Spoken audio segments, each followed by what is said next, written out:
toutes et à tous. Donc on a le rituel, c'est la 10e édition, je crois, du baromètre social des médias.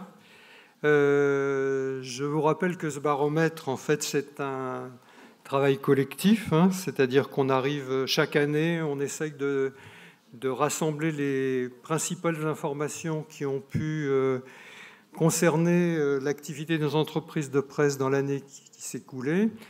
Et ça, c'est possible parce que, d'un côté, on a la correspondance de la presse qui nous donne toute une série ou qui nous fait toute une sélection des articles où ils ont traité un certain nombre de dossiers sociaux. C'est possible parce que la commission de la carte de presse nous donne les statistiques de la profession.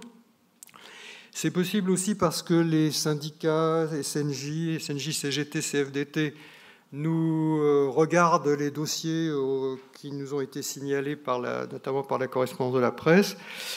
Et puis, cette année, c'est rajouté les apports d'audience qui nous ont donné un certain nombre de statistiques, notamment, vous verrez dans le focus sur la PQR. Et puis, j'ai aussi, évidemment, utilisé les chiffres de la CPM, les chiffres de l'IREP pour la publicité, et puis quelques statistiques, faisait la publication statistique, chiffres et statistiques de la DGMIC. Donc c'est pour vous donner un peu les éléments qui font qu'on ne peut pas dire que ce soit un baromètre personnel, c'est un travail collectif que l'on reprend chaque année. On est essayé de... Alors, ça se fait toujours en 3 volets. Le premier volet, c'est de rappeler les statistiques de la commission que nous a donné la commission de la carte. Je dis rappeler parce que d'habitude, on a un peu la primeur. Là, la commission a déjà publié les chiffres, mais donc je vous en fais une représentation. Le deuxième volet, ça va être les principaux dossiers qu'on a identifiés. Alors, ça ne veut pas dire que c'est peut-être pas totalement exhaustif, mais j'espère qu'on a été le plus complet possible dans les différents médias. Et puis, depuis quelques années, on fait ce qu'on appelle un focus, c'est-à-dire on s'attarde sur un secteur des médias. Et là, vous verrez que l'actualité qui concerne la presse quotidienne régionale m'a poussé effectivement j'avais déjà fait un focus sur la presse quotidienne régionale il y a quelques années, mais à y revenir pour essayer de comprendre ce qui se passe dans ce secteur et qui est quand même qui mérite d'être étudié et réfléchi par les uns et les autres. Alors le premier volet, c'est celui qui nous vient donc des statistiques de la commission de la carte. Alors comme vous l'avez peut-être entendu, depuis 2009 pratiquement, on ne pouvait annoncer qu'une diminution des effectifs de la profession parce que chaque année, on avait tendance à voir ces effectifs diminuer.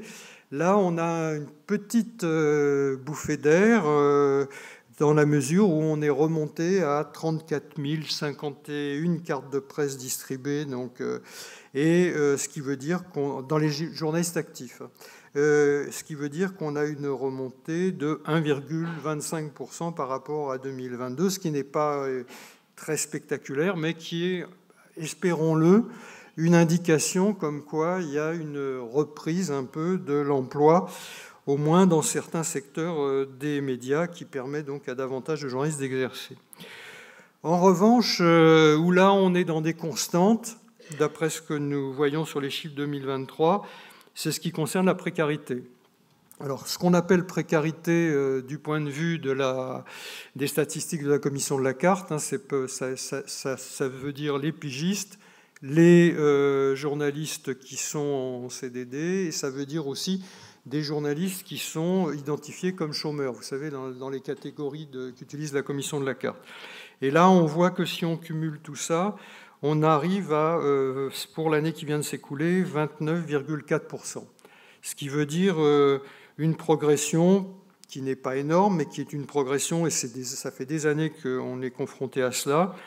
On était à 28,9 l'année d'avant. Ça veut dire donc qu'on se rapproche quand même d'un taux de précarité qui est presque d'un tiers, quoi. C'est quand même quelque chose d'assez...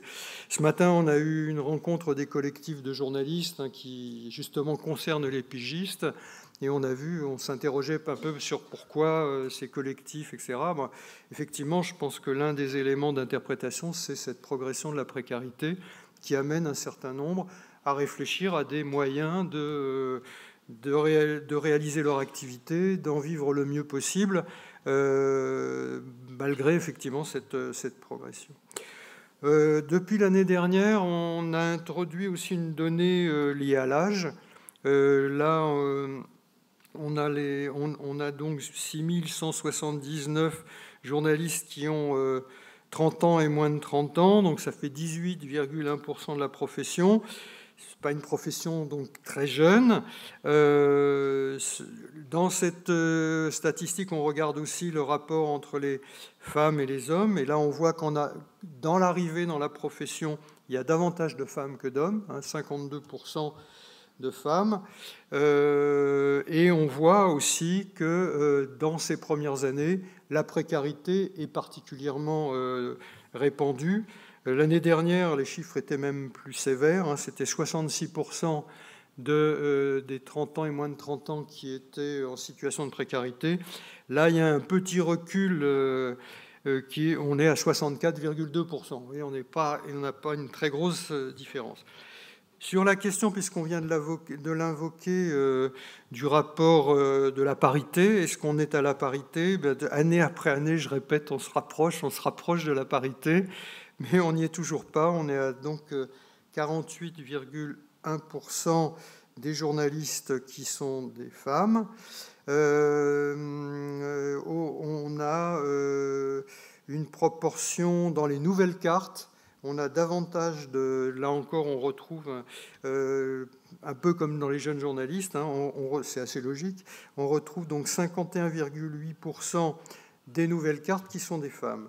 Ce qui veut dire qu'il y a donc un phénomène qui se passe probablement d'ailleurs dès les premières années, où on a davantage de femmes qui, parmi ceux qui quittent la profession, pour différentes raisons, mais ça, je pense que de nombreux ateliers qui se sont tenus ici, y compris, ont pu l'évoquer. Enfin, un dernier élément que la Commission publie depuis très longtemps, mais que je n'utilisais pas beaucoup, mais là c'est intéressant, y compris par rapport au focus sur la presse régionale. On a davantage d'emplois parisiens cette année que les années précédentes. Ce n'est pas massif, évidemment, mais il faut avoir à l'esprit qu'on est à 54, enfin on va dire pratiquement 55% des journalistes sont employés en région parisienne. Donc un petit recul de l'emploi en région.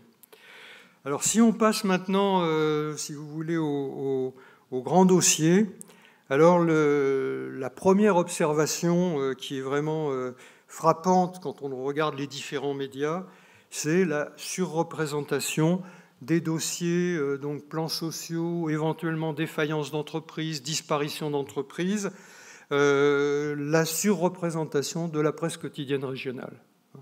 On a deux grandes situations d'ailleurs qui ne sont pas identiques. On a d'un côté, je dirais, les quotidiens régionaux, départements et régionaux, de métropoles, qui sont principalement touchés par des plans sociaux, parfois d'ailleurs des plans sociaux ou des plans, d'une manière générale, on va dire, des plans de départ. Il y a différentes appellations maintenant, selon les stratégies managériales, les manières dont on fait partir les gens, etc. Et là, pour vous donner les principaux titres concernés, on a le Dauphiné libéré, le Bien public, le Journal de Saône-et-Loire, le Progrès, la Voix du Nord, Midi Libre, la Provence, Nice Matin, Sud-Ouest. Pour ceux qui sont habitués à écouter ces plans sociaux ou à les retrouver sur le site des Assises, parce qu'on le trouve sur le site des Assises, vous retrouvez des titres, hélas. C'est-à-dire La Voix du Nord, Midi Libre, Nice Matin, sont hélas des titres qui sont revenus souvent ces dernières années parmi les rédactions qui ont connu ces plans sociaux. Alors il y a une deuxième configuration qui concerne là la presse d'outre-mer. Et là, ce qui est frappant, ce ne sont pas les plans sociaux, ce sont les défaillances d'entreprises. Dépôt de bilan, arrêt de titres, etc. Et là, c'est vraiment une alerte, je crois, qu'il faut avoir. Mais j'ai vu d'ailleurs que J'ai vu le SNJ, par exemple, a publié pour les États généraux de l'information un certain nombre de recommandations ou de propositions. Il évoque effectivement aussi cette question de la disparition ou de la très grande fragilité de la presse locale en Outre-mer. Et donc là, ça va concerner le quotidien de la Réunion, le journal de l'île de la Réunion, les Nouvelles Calédoniennes. Il y a certes la création d'un nouveau titre qui est à la Réunion, qui est La Voix du Caillou, mais quand on regarde les structures, on s'aperçoit que par rapport aux titres qui préexistaient, elles sont beaucoup plus légères, et donc moins de journalistes qui vont être en activité dans ces territoires. En local, il n'y a pas évidemment que les quotidiens. Et là, on a aussi quelques dossiers qui concernent la presse hebdo locale et qui sont carrément des disparitions de titres, hein, avec la Semaine du Minervois, Liberté Hebdo et Le Crestois. Alors, dans les dossiers quotidiens, on a aussi... vous avez dû remarquer d'ailleurs ces dernières années, pour ceux qui ont connu les baromètres plus anciens, qu'on entendait souvent parler de la presse quotidienne nationale et les plans sociaux qui pouvaient s'y dérouler. C'est vrai que c'est un secteur qui a plutôt disparu de ce registre-là, ce qui probablement indique qu'il y a un tournant qui a été trouvé, notamment avec une relève du numérique qui a permis certainement davantage de stabiliser les rédactions. Mais il y a un titre que l'on retrouve quand même maintenant, qui est L'Équipe, où là, on a de nouveau un plan avec des diminutions d'effectifs. Vous retrouverez les chiffres exacts sur le texte complet. Ça serait fastidieux, je vous donne chaque fois les chiffres exacts. Ensuite, il y a un autre cas de quotidien qui est concerné aussi par ces questions de diminution d'effectifs. C'est dans de moindres proportions. C'est dans le secteur de la presse médicale, où là, on a Stratégie Santé et le Généraliste qui qui sont dans le même groupe que le quotidien du médecin et qui se retrouvent absorbés par le quotidien du médecin, avec là aussi quelques diminutions, quelques journalistes qui ne retrouvent pas leur emploi. Côté secteur de la presse magazine grand public, là aussi on a quelques dossiers avec des titres qui disparaissent. Alors on va davantage parler là dans ces dossiers-là de titres de niche, hein, ou assez spécialisés. Donc c'est souvent d'ailleurs dans le domaine culture, loisirs, société que les choses se passent. Et là on a des disparitions de titres, Books, Lyric, Trax, Néon. Ensuite on a des dossiers de reprise de titres, hein, comme VSD, 21, 6 mois, et là c'est davantage des diminutions d'effectifs qui sont liées aux conditions de reprise de ces titres. On a aussi quelque chose qui concerne le groupe Vivendi, où là on est sur le segment de la presse économique, et là c'est d'ailleurs assez frappant que cette presse économique magazine, qui a été longtemps une presse assez tonique, assez solide, et là, on voit que chez Vivendi, donc vous avez le navire amiral un peu qui était Capital, et puis derrière, on avait un titre un peu plus spécialisé qui était Management. Et là, on voit que Management est quasiment fondu dans la structure de Capital, en tout cas dans sa version numérique, avec l'abandon de l'édition imprimée. En presse professionnelle, on a aussi un dossier autour de liaisons sociales, entreprises et carrières.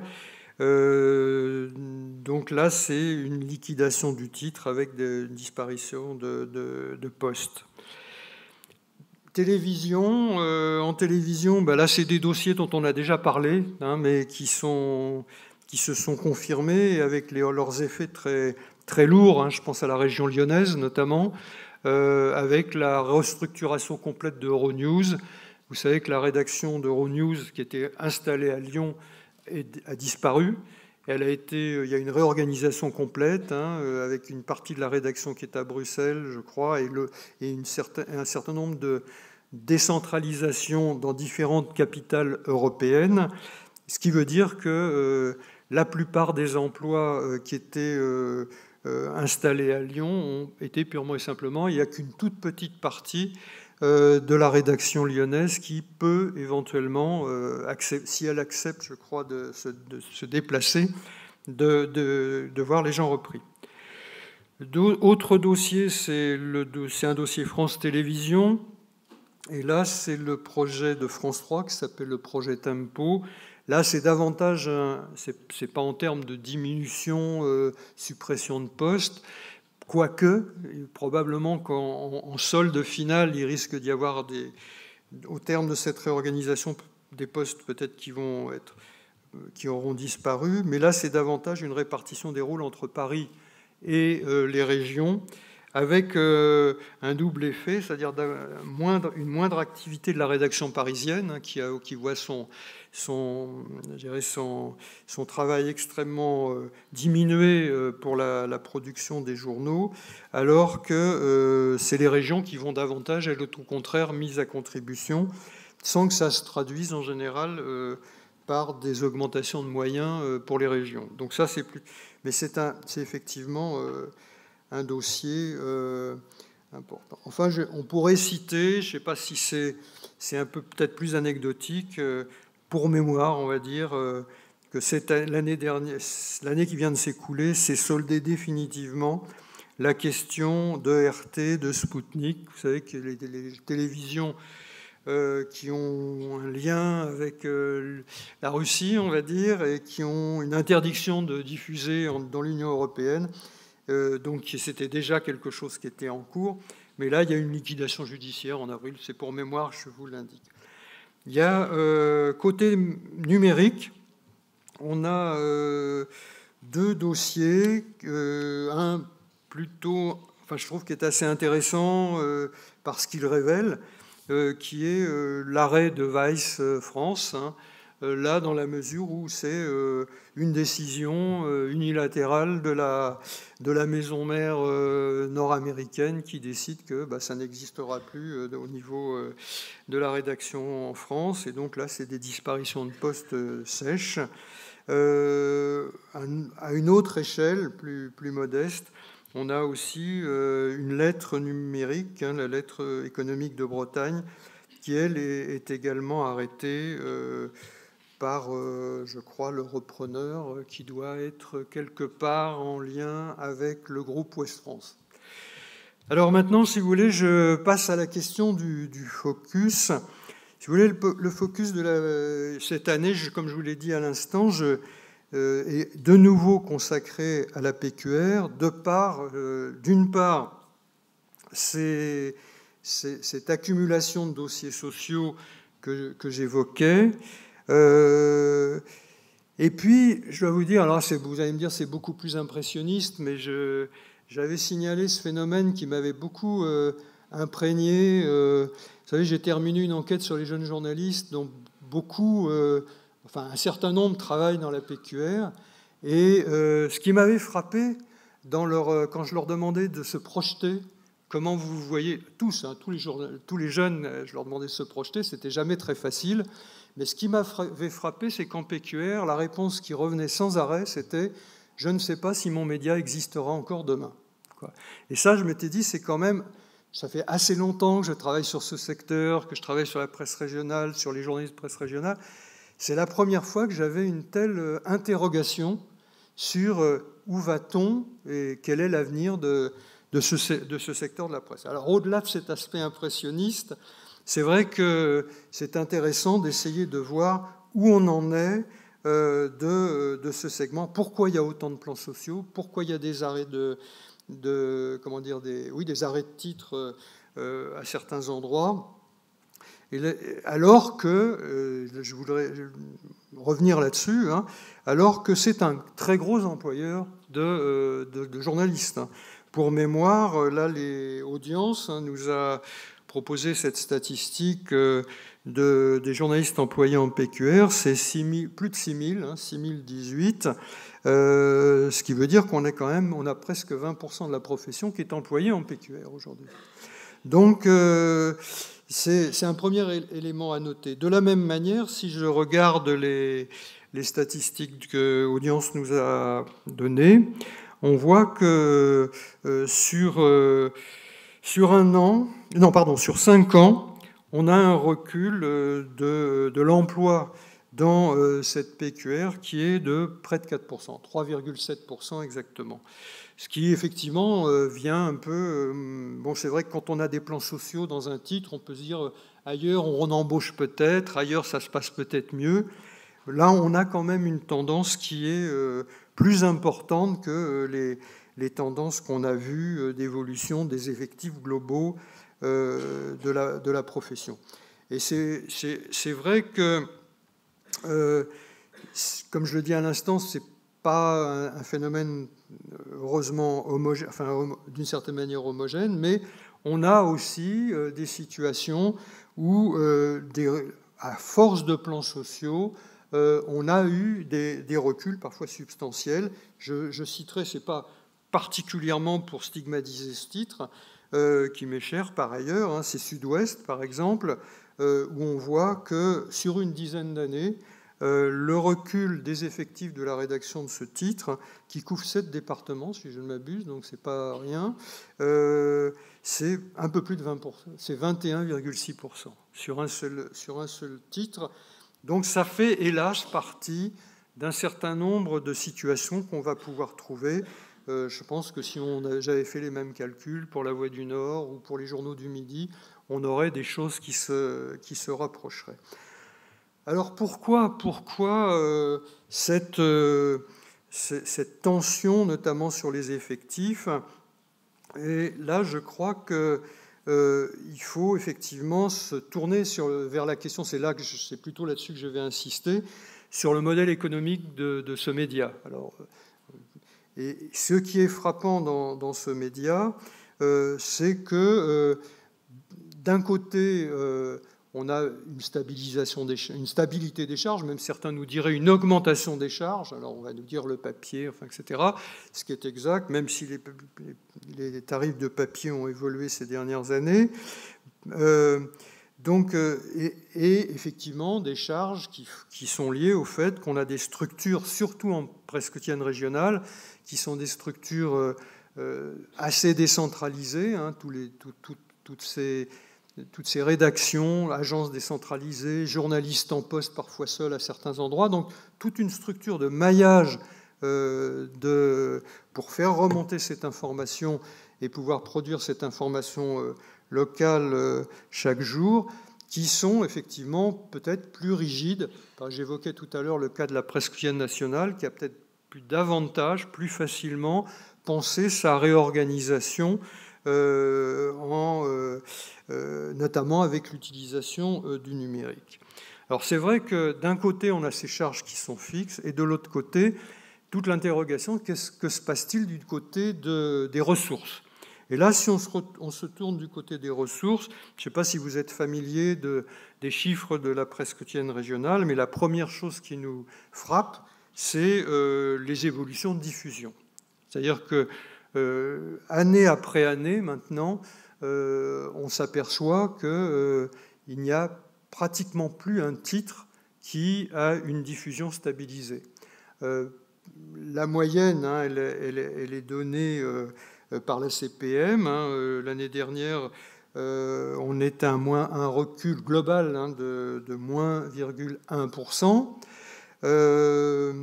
Mais ce recul global, effectivement, on avait déjà des situations qui étaient assez hétérogènes, mais on avait souvent quelques titres qui restaient positifs. Longtemps, je me souviens avoir parlé du Télégramme qui était l'un des rares titres à continuer à progresser chaque année, etc. C'est plus tout à fait le cas. Et là, on a que le Parisien cette année, si vous allez sur les statistiques de la CPM, que le Parisien qui est en positif. Ce qui est ce qui me rassure moyennement dans la mesure où le Parisien a énormément perdu ces dernières années. Donc on a, je dirais, plutôt une stabilisation, mais ce n'est pas vraiment un signe, ce n'est pas complètement encourageant. J'espère que le titre va continuer à progresser. Mais... Alors, effectivement, mais au-delà de ce recul général, ce qui est particulièrement frappant, c'est qu'on a quelques titres qui ont des reculs extrêmement massifs, moi que je n'avais jamais vu, honnêtement. Par exemple, vous avez 2 titres qui sont au-delà de 10% de recul dans l'année. Vous en avez 8 qui sont au-delà de 8%. Vous en avez 22 sur 51 observés par la CPM, qui sont au-delà de 5%. Donc ça, c'est, si vous voulez, la situation qui est, je dirais, première observation qu'on pouvait faire sur la diffusion de l'imprimé, hein, enfin telle qu'elle apparaît dans les statistiques de la SCPM. Et en annexe, je dirais qu'on peut aussi remarquer qu'il y a des groupes, ou au moins un, qui me paraît particulièrement alarmant de ce point de vue-là, et pourtant qui a été considéré... Moi, j'habite à côté de Rouen, donc j'ai une proximité avec Paris-Normandie, qui a été considéré un peu comme le chevalier blanc qui va sauver le quotidien régional qui était Paris-Normandie. Donc c'est le groupe Rossel.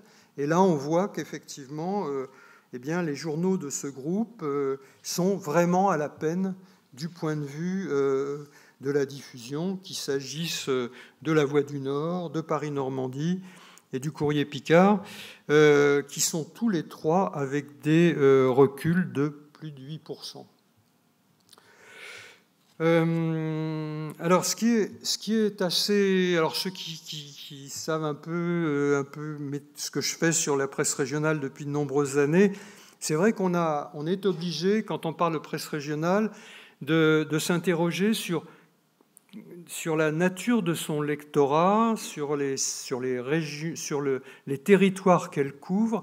Et c'est vrai qu'on a un phénomène qui est plus fort, plus intense, dès qu'on est en zone métropolitaine. Enfin, alors j'ai utilisé métropole tout à l'heure, mais en zone urbaine de grandes villes, très grandes villes, autrement dit, si on est dans la région lilloise, si on est dans la région lyonnaise et si on est dans la région marseillaise, ces très grandes agglomérations. Et là, on sait depuis déjà pas mal d'années que la presse quotidienne régionale est particulièrement fragilisée dans ces zones-là. On sait aussi par un certain nombre d'études que c'est largement lié au fait que ce qui a été l'atout de la presse régionale et sur laquelle elle met énormément de moyens, c'est-à-dire le traitement de la petite information locale, a peu d'attractivité dans ces grandes villes, avec un problème qui d'ailleurs est reconnu et souvent assez bien identifié, je pense par exemple à La Voix du Nord, comme quoi il y a une urgence, un impératif de trouver un certain nombre de réponses pour ces grandes villes en termes de thématiques qui reposent moins sur la proximité immédiate, la petite information locale, mais davantage des thèmes transversaux qui ont une caractéristique locale, mais davantage à l'échelle de zones plus larges, hein, comme des métropoles. Donc ça ne veut pas dire que le problème n'est pas identifié, mais ça veut dire qu'incontestablement, les solutions n'ont pas été trouvées lorsque elles ont été mises en œuvre, y compris parfois de manière assez active. Je pense là encore plutôt à la Voix du Nord. Alors je ne sais pas si vous avez déjà eu l'occasion de vous replonger dans de vieilles statistiques de la presse régionale, mais là, j'ai toujours un petit... poursuivre ce secteur depuis longtemps. J'ai fait rapidement quelques statistiques qui vont de 89 à 2023. Donc, vous voyez, on se donne un peu du recul. Eh bien, si on prend un titre comme La Voix du Nord, le recul sur cette zone-là est de 56% de diffusion.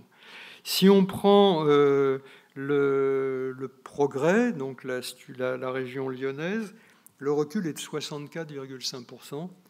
Et si on prend la région marseillaise, avec la Provence, alors vous allez me dire, en 89, la Provence n'existait pas. Donc effectivement, il y avait les journaux de fer, hein, c'est-à-dire la Provence et le méridional, le provençal et le méridional. Déjà, lorsqu'on a créé la Provence, ça a été probablement une erreur en termes d'initiative éditoriale, parce qu'on avait vu qu'il y avait une perte de lectorat sèche à ce moment-là, je crois que de l'ordre de 20 à 30%. Et là, aujourd'hui, par rapport à 89, on est à moins 72%. Donc là, on a vraiment des titres qui sont devenus un peu l'ombre d'elles-mêmes.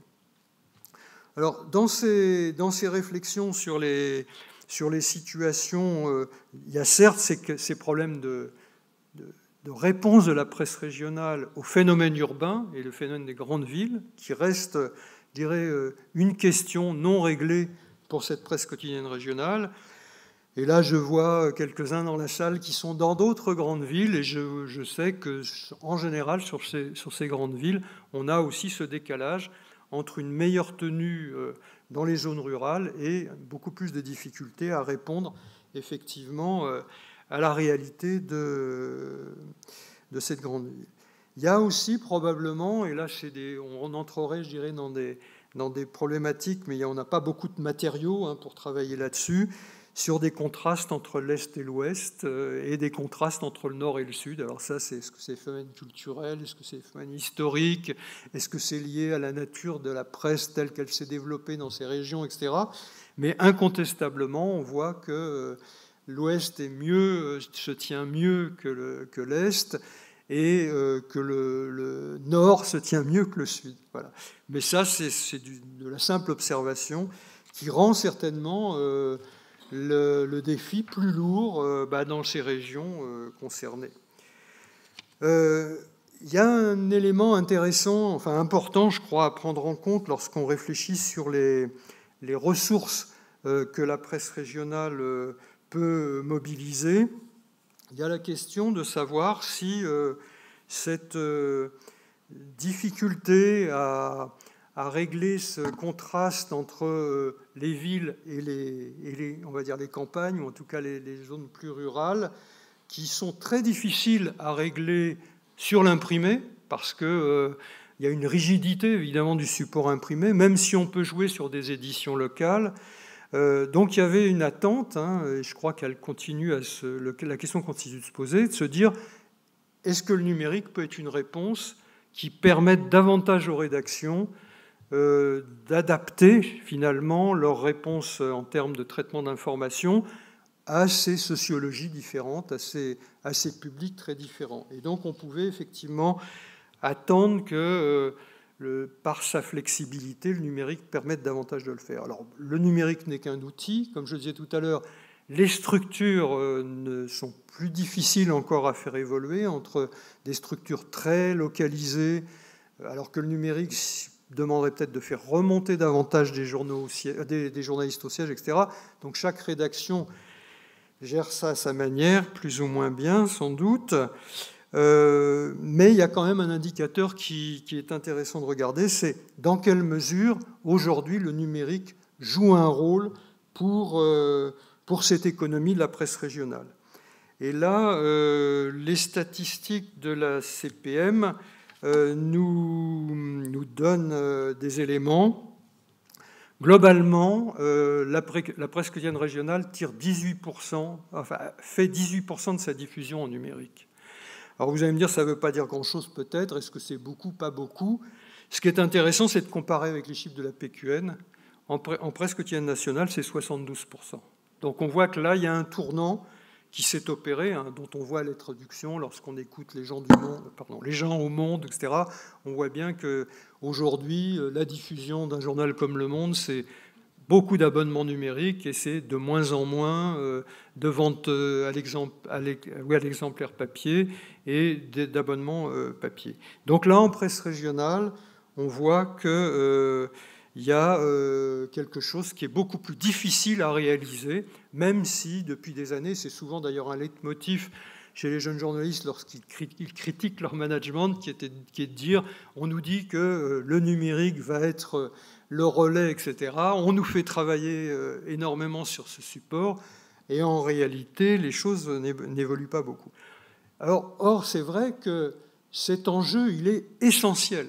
il est essentiel. Je ne sais pas si vous avez jeté un coup d'œil sur l'enquête de l'ARCOM, hein, c'est la structure de régulation de l'audiovisuel. Il y a une grosse enquête qui a été sortie il y a 15 jours maintenant, je crois, par l'ARCOM sur les pratiques du public.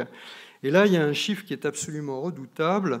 On demande aux personnes comment elles s'informent, etc. Lorsqu'elles s'informent sur la presse quotidienne, 55,8%, donc 56% disent oui sur support numérique.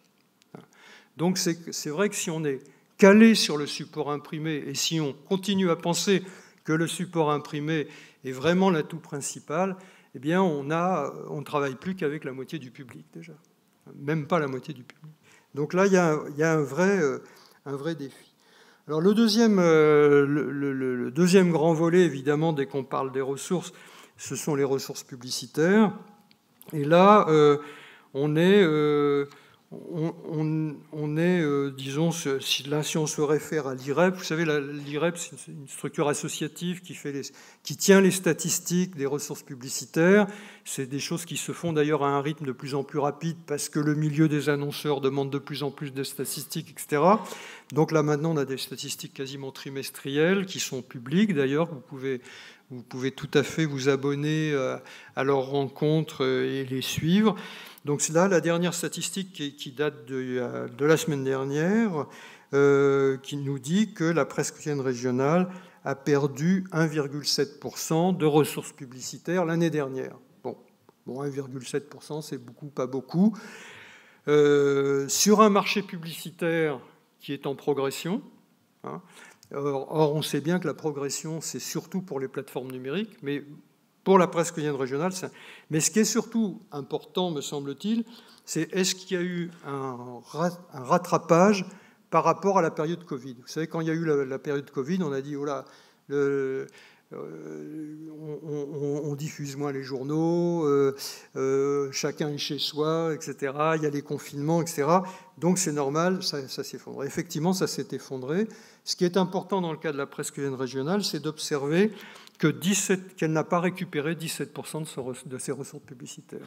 C'est-à-dire que, de fait, par rapport à 2019, il y a une marche qui a été franchie et que cette marche, elle représente 17% des ressources publicitaires. Ce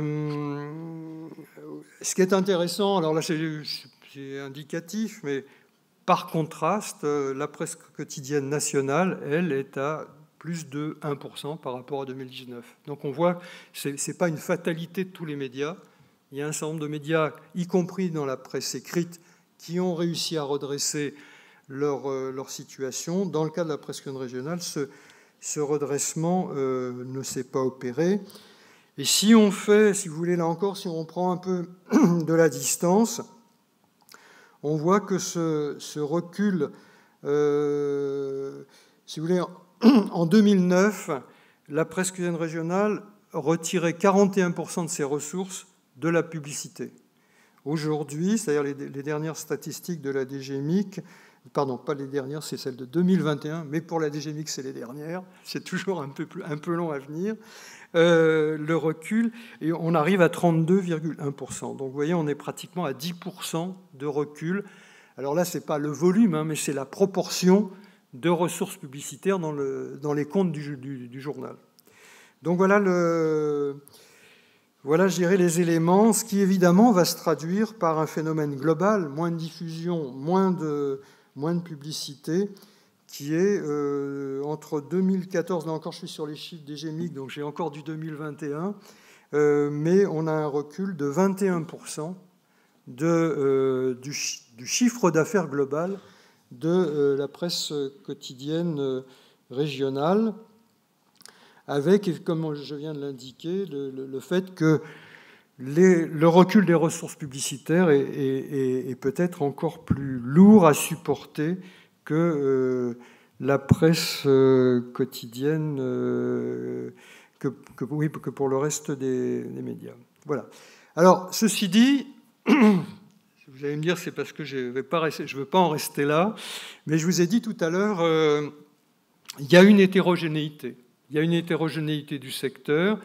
Et c'est vrai que si on regarde à ce moment-là de manière beaucoup plus précise les titres, on s'aperçoit, je ne fais pas du Goscinny, mais vous allez me dire, il fait du Goscinny, le Charron, cette année. Il y a les 2 journaux à l'Ouest qui ont pour caractéristique, en plus d'être en situation de concurrence, de vraie concurrence, depuis toujours, enfin depuis qu'ils existent, et donc qui sont Ouest France et le Télégramme. Alors c'est vrai que si on regardait, même de manière un peu lointaine, la situation de ces titres, on avait bien remarqué que certes leur diffusion maintenant n'était plus positive. Fut un temps où dans les premiers exposés de ce type, je disais ils sont tous les deux encore positifs. Là, c'était plus tout à fait le cas. Il y a une érosion effectivement de leur version imprimée, mais c'est dans des proportions moins importantes. Je constate aussi que c'est par leur structure les seuls titres, probablement parmi les seuls titres, et peut-être les seuls en presse régionale qui n'ont pas eu à connaître de clause de conscience, de clause de cession, parce qu'il y a une continuité du management, et qui n'ont pas connu de plans sociaux. Donc, alors, de fait, il n'y a pas que ça, c'est-à-dire ils n'ont pas simplement eu une stratégie défensive, incontestablement. Alors, je ne vais pas faire du mécanique, je ne vais pas vous dire que c'est parce qu'ils ont beaucoup de journées sur le terrain qu'automatiquement ça marche bien, mais on ne peut pas imaginer non plus que ça n'a pas du tout de rapport. Et là, si je regarde, eh bien, à Ouest France, on a une rédaction aujourd'hui de 700 journalistes. Et si on est chez le concurrent, l'Astérix du coin, donc le Télégramme, on a 257 journalistes. Et surtout, ce que je trouve intéressant, alors dans le cas d'Ouest France, je n'avais pas le chiffre au moment où on a préparé le baromètre, mais il y a une progression, il y a des embauches sur les 10 dernières années. Dans le cas du Télégramme, il y a effectivement 8% de renforcement de la rédaction dans les 10 dernières années. Donc on a là une indication qui est assez intéressante. Deuxième élément qui me frappe beaucoup, c'est dans l'économie, je vous ai dit dans la structure économique, qu'est-ce qui se passe, où on en est entre imprimé et numérique. Alors là, pour le coup, les stratégies sont visiblement pas tout à fait les mêmes.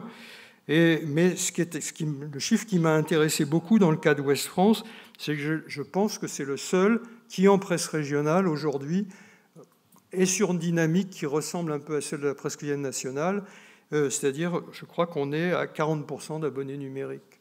Donc, ce qui, effectivement, marque bien ce redémarrage d'une diffusion du côté du numérique. Alors, je disais que c'est assez différent d'un titre à l'autre, dans la mesure où, dans le cas de la comparaison avec le Télégramme, où ils sont sur en gros 11%, ce qui sont plutôt en dessous de la moyenne nationale, mais avec un plan de développement, enfin, qui est, sur lequel ils sont mobilisés, qui est en gros d'essayer d'obtenir une progression de 18% par an. On voit bien que là, les stratégies sont assez similaires, même si elles se font à une échelle différente. Alors, comment comprendre cette particularité de la presse, de cette presse de l'Ouest? Je dis de celle-là, parce que pour être un peu à l'Ouest, je n'ai pas du tout les mêmes chiffres dans ma région. Mais qu'est-ce qui se passe? Est-ce qu'on est sur des facteurs socio-géographiques? Je sais que pendant très longtemps, à Ouest France, parmi les interprétations qui étaient avancées, il y avait des choses qui tournaient beaucoup autour des niveaux d'éducation, des niveaux notamment de la maîtrise de la lecture, des niveaux, etc. C'est probablement un indicateur à prendre en compte, mais qui montre qu'effectivement cette région-là a une situation plutôt privilégiée par rapport à d'autres. Moi, j'aime bien rappeler quand même le contexte concurrentiel aussi, parce que je me souviens d'ailleurs avoir fait une étude il y a plus d'une dizaine d'années sur ce qu'avaient donné toutes les fusions. Et à chaque fois qu'on observe des phénomènes de fusion, de titres, de rassemblement de titres, etc., on voit qu'il y a un solde négatif en termes de diffusion. Et là, probablement que le maintien de ce contexte concurrentiel joue. Probablement aussi des phénomènes managériaux comme j'évoquais, les questions de stabilité dans le management, qui ont probablement permis ce que d'autres n'ont pas réussi, notamment, je pense, pour le télégramme, des stratégies de diversification. Dans la mesure où, si on prend le cas du télégramme, je pense que ça, vous connaissez assez bien, la diversification sur l'événementiel. Enfin, moi, j'appelle ça l'événementiel, je ne sais pas si c'est le bon terme. Bon, le Vendée Globe, les Vieilles Charrues, le Printemps de Bourges, etc. Aujourd'hui, la structure qui gère cette structure événementielle, qui est une jumelle du journal, ces deux sociétés en parallèle, sont à des chiffres d'affaires comparables. Donc évidemment, quand on parle de la relève, je pense par exemple à la Provence, qui à un moment donné comptait beaucoup sur ce phénomène de l'événementiel pour se relancer. Je pense à la période plutôt de Bernard Tapie. On voit que c'est un métier en soi qui demande des investissements importants, un professionnalisme important, et qui, dans ce cas-là, a permis probablement de stabiliser une entreprise qui aurait certainement beaucoup plus de mal, vu sa taille, vu le fait qu'elle reste une entreprise seule et non pas dans un groupe, etc., de développer. Je voudrais terminer sur... c'est pas une note d'optimisme, loin de là, simplement le thème de dire on n'est pas les seuls. Alors effectivement, vous avez dû voir dans Le Monde un article de Corinne Lehn, mais c'est une situation, moi, effectivement, que j'observe depuis de nombreuses années, de la situation de la presse locale aux États-Unis. Vous savez que la presse aux États-Unis, c'est d'abord une presse locale, d'ailleurs. Contrairement à la nôtre, on a un gros poids du national. On a des presses de grandes villes et des quotidiens que nous, on prend pour des nationaux, mais qui, pour eux, ont quand même une localisation. Et ce sont de très nombreux titres locaux. Et là, Corinne Lehn, sur 2023, rappelait dans cet article du Monde que 130 titres locaux ont disparu aux États-Unis. Donc, et sur une période plus longue, elle montre effectivement que c'est des chiffres encore beaucoup plus importants que vous retrouverez dans la statistique sur le site. Et là aussi, elle évoque effectivement le problème d'une réinvention éditoriale qui est particulièrement importante à faire. Donc, voilà un peu ce que je voulais vous livrer comme réflexion, avec l'idée que même si j'ai donné beaucoup de statistiques, donné l'impression qu'on était plutôt sur des mécanismes économiques, que représentent les recettes, sur quel type de support, etc. Ce qui est quand même essentiel, et on le voit bien quand même dans les dynamiques divergentes, c'est est-ce que ces stratégies qui ont été prises par les uns et les autres ces dernières années, depuis parfois 20, 30 ans, mais parfois plus récemment, sont des stratégies qui ont permis de préserver les rédactions ou pas.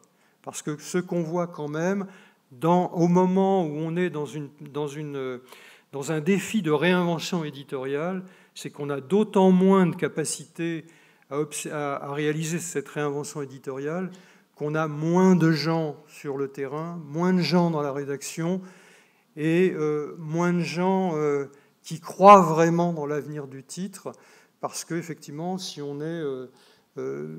quand on voit se multiplier dans les rédactions des plans sociaux, on voit les collègues partir, on voit des agences fermées, on voit des postes de localiers disparaître, etc., qu'on ne voit pas non plus dans les rédactions, dans les sièges, s'étoffer vraiment de nouvelles structures.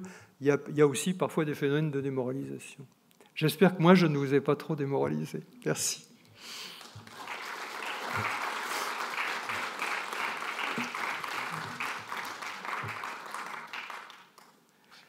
Est-ce que ça se prête à une discussion ou pas? Oui. J'ai une question au sujet de l'achat du journal. Est-ce que vous avez pu voir si le fait que la Poste, par exemple, distribue plus autant de journal qu'avant, ça avait une influence? Et pareil, la Peste en kiosque. Ou est-ce que vous... Ça mérite un micro, pardon. Voilà. Je vais répéter la question. C'est... en gros, quelle est l'influence du canal de diffusion, quoi ? Est-ce que le fait que le service de la Poste soit plus ou moins performant, que la disponibilité en nombre de points de vente, je suppose pour la vente au papier, joue un rôle.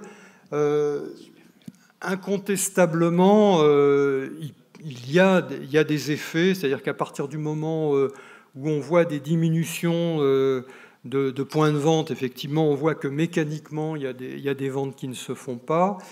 C'est vrai qu'on voit qu'à partir du moment où les services de la Poste sont moins réguliers, il y a une tendance effectivement à ce que l'abonnement postal soit moins renouvelé. Mais je suis quand même frappé par un discours que j'ai cru, mais je pense que Cyril Petit pourra peut-être me le confirmer, mais il me semble que les journaux qui ont misé énormément sur le portage et qui ont mis beaucoup de moyens sur le portage subissent aussi cette érosion. Donc je crois quand même que ce que l'on a pensé ces dernières années comme étant une alternative justement aux défaillances de la Poste ou une alternative à la diminution des points de vente n'arrive pas à la hauteur, et je crains, on s'en réjouit ou on s'en alarme, mais je pense que cette espèce de tendance sociologique qui s'affirme, que pointe bien l'enquête de l'Arcom, qui est que désormais le support numérique devient le principal support pour s'informer. Et là, je vous ai donné le chiffre global, je ne vous ai pas donné âge par âge. Parce qu'effectivement, si on prend les générations les plus jeunes, on voit que là où la presse régionale doit être comme tous les autres, ça doit être d'abord sur les réseaux sociaux, et puis avec le relais de leur site derrière. Et que, si vous voulez, avec Jérôme, on était aux États généraux de la presse écrite il y a quelques années. Et je me souviens que la presse régionale, moi j'avais été très très hostile à ce truc, et notamment Ouest France avait beaucoup milité pour les abonnements gratuits aux 20 ans, etc. La partie était déjà terminée. Je veux dire, il fallait, s'il y avait de l'argent à mettre, de l'argent public à mettre, c'était davantage sur comment reconquérir un public jeune sur le plan éditorial, mais pas sur le plan de la distribution. Il y a une question qui concerne le retard que vous avez soulevé tout à l'heure entre la PQN et la PQR, notamment sur le numérique. J'ai vu une étude du Sénat qui disait qu'ils avaient environ 6 ans de retard en termes de développement sur le numérique en PQR, à l'exception de quelques titres qui s'en sortent bien. Comment vous expliquez cette différence ? Si vous voulez, je pense que la presse quotidienne nationale n'a pas eu de problème de fond, enfin je simplifie évidemment, mais n'a pas eu de grande révision de fond à faire pour passer de l'imprimé au numérique. Autrement dit, les grands registres d'information qui étaient les siens, ses points forts, là où ces rédactions avaient tout leur potentiel de valeur ajoutée, il a fallu effectivement le traduire sur le numérique. Alors il y a eu probablement cette période de l'information gratuite, les desks extrêmement productifs, etc. On a vu que ça ne correspondait pas au nouvel état de l'économie, notamment avec les grandes plateformes qui absorbent toutes les ressources publicitaires. Donc il a fallu aller vers l'abonnement. Mais cet abonnement, il a encore poussé davantage ces rédactions à montrer qu'elles étaient fortes là où elles étaient déjà fortes. C'est-à-dire, et certes en modifiant les conditions dans lesquelles cette information devait être traitée en fonction du support, l'adoption de la vidéo, l'adoption de toute une série d'informations à base de data, etc. Mais on est resté, je dirais, dans les fondamentaux de cette presse quotidienne nationale, me semble-t-il. Ce qui fait qu'un journal comme Le Monde, bon, effectivement, certes en renforçant sa rédaction, etc., en insistant sur ses fondamentaux, a réussi assez bien cette vocation. Dans le cas de la presse régionale, ce n'est pas du tout la même chose qui doit se passer. C'est-à-dire il ne suffit pas de dire il faut qu'on bascule nos informations locales sur le numérique. Parce qu'il y a justement, depuis avant même le numérique, je me souviens des premières études de Ouest France qui avait un bureau d'études très tôt sur ces questions-là. C'est à la fin des années 80 qu'on a commencé à voir que le public des grandes villes ne suivait plus. Donc vous voyez le temps qu'il a... Mais à l'époque, c'était une tendance, et puis cette tendance n'a fait que s'affirmer, et surtout, là, on a une transformation complète du paysage, et notamment avec ces nouveaux outils par lesquels nos concitoyens s'informent. Et là, si vous voulez, il y a un vrai processus de réinvention de fond. C'est-à-dire, c'est pour ça que j'insistais tout à l'heure pour La Voix du Nord. Je pense que, par exemple, un quotidien comme La Voix du Nord a assez bien identifié où étaient ses points faibles et ce qu'il faudrait faire. Mais quand il s'agit de le mettre en pratique, alors déjà de trouver les moyens de la rédaction pour le faire, ce qui n'est pas si facile que ça, quand on a beaucoup de gens en local et beaucoup moins de gens au siège et qu'on en aurait probablement davantage besoin, et qu'il faut rentrer dans des registres éditoriaux qu'on ne maîtrise pas forcément ou dont on ne connaît pas bien le rapport du public à ce registre éditorial, eh bien, il y a probablement, c'est peut-être ça aussi qui explique les difficultés actuelles de La Voix du Nord plus que d'autres titres, c'est qu'il y a certainement des registres qui ne fonctionnent pas, et comme dans tout processus d'innovation, on essaye beaucoup de choses, on rate beaucoup de choses, l'important c'est que de temps en temps on trouve vraiment la solution. Et là, je pense que la presse régionale, elle est confrontée à ça. Le problème, c'est qu'effectivement, c'est pour ça que je faisais le distinguo entre ceux qui ont pu préserver leur rédaction et ceux qui, année après année, ont diminué leurs effectifs, c'est que faire cette révolution éditoriale avec des moyens qui sont très affaiblis, plutôt démoralisés, c'est beaucoup plus compliqué que lorsqu'on a réussi à préserver ses effectifs rédactionnels, voire qu'on les a enrichis. Merci beaucoup. C'est facile à dire, hein. C'est pas facile à faire. Oui, cher Jean-Marie, je crois que vous oubliez un aspect un peu périphérique du problème de la PQR, c'est le boulet que représente l'outil industriel, ou qu'a représenté l'outil industriel de la PQR. Chaque titre, chaque quotidien départemental, pour tirer 20 000 ou 30 000 exemplaires, devait avoir son imprimerie qui tournait 1 heure, 2 heures par nuit. Bon, alors, le phénomène a évolué puisque un certain nombre de groupes de presse ont centralisé leur centre d'impression. Ce n'est pas encore tout à fait le cas. Et on se rend compte actuellement qu'un gros imprimeur national est en train de faire son marché dans la PQR pour précisément enlever ce boulet à la PQR. Ce qui a empêché en plus la PQR d'investir plus durablement dans l'éditorial, puisqu'il fallait toujours entretenir des imprimeries avec des contingents très importants d'ouvriers du livre, notamment. Et certains titres plus que d'autres, si je ne m'abuse. Et je crois que le vôtre est bien placé pour en parler. On en connaît, oui.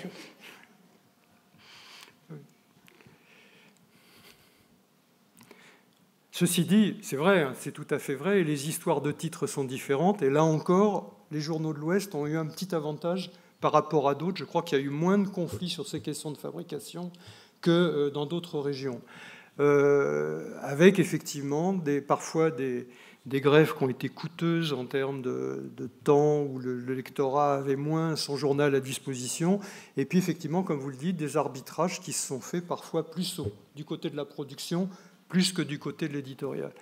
Mais si vous voulez, il me semble quand même que là où on en est aujourd'hui, les grands enjeux sont vraiment sur l'éditorial, et puis aussi sur sur des aspects techniques, parce que l'éditorial ne travaille pas sans outils, et ces outils aussi nécessitent des moyens d'investissement importants. Bonjour, Cyril Petit, Ouest France. Merci, cher Jean-Marie, pour ce travail riche et important, comme d'habitude. Loin de moi l'idée de mettre le bazar, mais est-ce que aujourd'hui il faut encore faire la distinction entre la PQR et la PQN, à l'heure où sur le numérique, moi vivant à Paris, je lis les infos de Saint-Martin-d'Hères dans le Dauphiné libéré, et des lecteurs de l'Alsace, des lecteurs en Alsace lisent Ouest France tous les jours. Voilà, donc je dis pas qu'il faut y répondre, mais je pense que c'est un vrai sujet et qu'aujourd'hui, en fait, cette séparation PQN n'a, à mon avis, plus beaucoup de sens. À mon avis, c'est plus compliqué que ça. Et je trouve intéressant que ce soit quelqu'un de Ouest France qui nous pose cette question. Parce que Ouest France a tellement voulu devenir national à certains moments de son histoire, avec des arbitrages qui ont été faits par François-Régis Hutin à une époque, qui ont bloqué finalement cette tentation d'aller sur Paris. Ce qui fait que quand même Ouest France a une rédaction parisienne. Mais non, je pense que c'est vrai que c'est une des questions importantes auxquelles la presse régionale est confrontée. Mais en même temps, je pense, alors c'est peut-être parce que je vis moi-même en région et que je ne vis pas dans une grande ville en région, je suis quand même sensibilisé au fait qu'il est difficile, non, aussi, je vois bien les dynamiques transversales, les dynamiques qui conduisent à dire qu'on peut effectivement s'informer de tous, de partout. Il n'empêche que les régionaux ont la particularité d'avoir un public, notamment de petites villes et de zones rurales, qui, lui, reste quand même, non pas seulement attaché, mais dépendant de cette presse-là. Et donc, ça fait partie aussi de ces problèmes. Quand je disais qu'il y avait des problèmes d'arbitrage, c'est qu'on ne peut pas faire comme s'il n'y avait aussi que les grandes villes et aux ruraux de se débrouiller, quoi. Donc, et ça, c'est la presse régionale qui doit le porter, quoi. Ce qui alourdit ses choix. Une dernière peut-être question. Bonjour tout le monde, Emmanuel Poupard, le SNJ. Je suis journaliste au Courrier de l'Ouest, le groupe Ouest France. Et en effet, tu as dit tout à l'heure, Jean-Marie, qu'il n'y a pas eu de licenciement en rédaction. C'est vrai, il n'y a pas eu de licenciement sec, en tout cas dans les rédactions. Mais moi, je peux vous dire, en tant que journaliste au Courrier de l'Ouest, qu'il y a eu des mutualisations importantes. Moi, quand je suis rentré au Courrier de l'Ouest en 2002, on était 350 salariés. On est 120 aujourd'hui. Donc, il y a eu des mutualisations, notamment l'outil industriel. On a perdu une rotative il y a 2 ans. Donc, évidemment, il y a eu des incidences aussi en termes de coûts pour alléger la fabrication du journal. Et chez nous, on a eu des journalistes non remplacés pendant quelques temps. Alors, maintenant, on a eu la capacité d'avoir des journalistes qui ont été à nouveau remplacés. Mais en tout cas, ça ne s'est pas fait dans la douleur non plus. Et le départ de la rotative à Angers était quand même assez compliqué, même si on comprend la logique économique de faire des économies pour le groupe. Et une dernière chose, concernant l'histoire du portage, c'est vrai qu'il y a un gros souci sur les porteurs, qui malheureusement sont de moins en moins nombreux, c'est de plus en plus difficile de les recruter, et ils sont de moins en moins bien payés. Oui. Alors, j'aurais dû le préciser, j'ai parlé du journal Ouest France. Oui, mais nous, on pense groupe aussi. Non, mais c'est pour ça que je dis, j'ai parlé du journal. Je sais bien que dans le groupe Ouest France, il y a des trajectoires différentes. Si j'étais nantais, je rappellerais qu'il y avait un titre à Nantes qui était beaucoup plus prospère il y a 10, 15, 20 ans que ce n'est le cas aujourd'hui. Donc il y a effectivement des stratégies qui ont été menées au niveau du journal Ouest France et qui éditorialement ont fonctionné. Je vois bien effectivement que dans le groupe, il y a d'autres manières il y a eu d'autres réalités, de la même manière que l'approche du groupe sur la PHR est probablement assez différente de ce qui se fait au niveau du quotidien régional. Je parle de publier de Bordeaux. Juste pour préciser aussi, il y a en effet les journaux dont je parle, les journaux de Loire, le Courrier de l'Ouest, le Ménibre et Presse Océan qui ont été rachetés maintenant il y a 20 ans, je crois, de mémoire.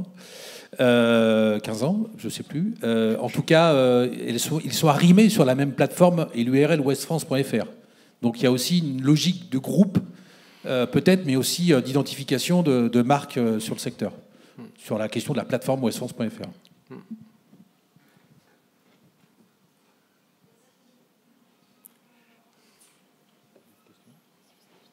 Oui, je ne sais pas s'il y avait d'autres questions. On arrête ? Une question ? Oui, bonjour. Vous n'avez pas évoqué les synergies qui peuvent exister avec d'autres médias locaux, comme les télévisions locales ou les radios locales. Le groupe Ouest France est très, très, très impliqué dans ce secteur avec les radios. Rossel commence à développer aussi un réseau de radios locales. Est-ce que ça vous paraît être une piste intéressante ou est-ce que c'est trop tard ? Ou est-ce que c'est une piste qui peut permettre aussi à la PQR de se maintenir et puis d'avoir des possibilités d'évoluer ? Alors, je ne voudrais pas engager les assises sur cette question. Moi, je peux répondre à titre personnel. À titre personnel, j'y ai jamais cru. Je ne dis pas que c'est partout pareil, que c'est dans tous les pays pareil, mais en France, les stratégies locales de diversification multimédia n'ont jamais marché. Je me rappelle de Centre France qui, à une époque, nous expliquait que l'avenir, c'était les télévisions locales, les télévisions appartenant au groupe La Montagne, etc. Ça n'a absolument rien donné. Il y a quelques réalités. Je ne veux pas dire que tout est complètement raté, mais on ne peut pas dire que ça donne des... Il y a des échecs, il y a des choses qui marchent plus ou moins bien, mais on ne peut pas considérer que le multimédia au sens de radio-télévision soit une dynamique de relance pour un type de presse régionale. Je ne l'ai vu marcher nulle part. Au contraire, j'ai vu un certain nombre de titres qui, a posteriori, me disaient que ça leur avait coûté quand même pas mal d'argent et pour des résultats relativement décevants. Moi, je ne crois pas du tout à cette voie-là, mais ça m'est personnel. Hein.